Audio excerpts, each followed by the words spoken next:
I'm Lit Girl 66. Today we're going to be continuing the lecture on literary theory, which concerns different types of lenses of how to look at literature. Reader response theory by Louisa Rosenblatt is an idea that the reader is the one that holds power. The reader is the one who possesses the ability to judge a work. And we should judge a work from the emotional response we receive from reading it. Reader response theory embraces, through this idea, other theories as well. While using reader response theory, other theories can be implemented, because you can't take the ideas that a person has away from the person. You can't take away their perception or their lens or their ideas about life while they are reading a particular text. And therefore, you might have a feminist who is reading a volume and they're noticing themes that are anti-suffrage, anti-women, and they might respond extremely negatively to the work.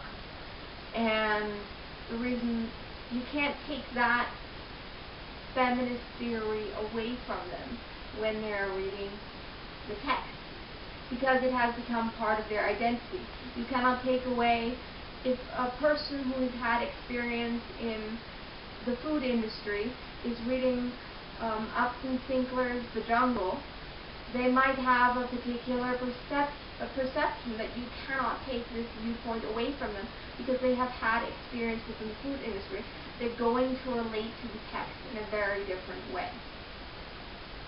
And then perhaps somebody else who is reading that novel, a high school student who is being forced to read Upton Sinclair in high school, is not going to have the same perception of the work. Therefore, even the same reader during a time scale, if he reads the work when he is once 15, once 25, and once 40, and once at 60, then his perception of the text every time that he reads it might be varying from the previous times he has read it, because it might not feel the same to him.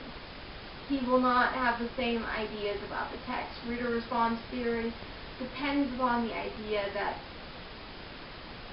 what's significant about a work of literature is how the reader relates to it, how they feel, how it emotionally stirs them.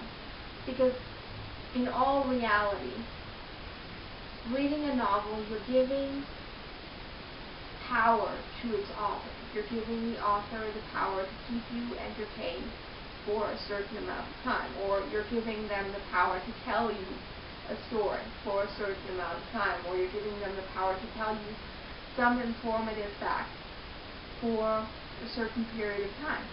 And you have to realize the fact that you are giving them that power, and you have the right as the reader to have particular emotions in correspondence with the work, because you're listening to it and you are going to feel certain things based on the work. If you're neutral on the work, then obviously the writer has not efficiently created an emotional response in you. And that tells something about the book. And that's the idea of reader response theory. Thank you very much. See you soon.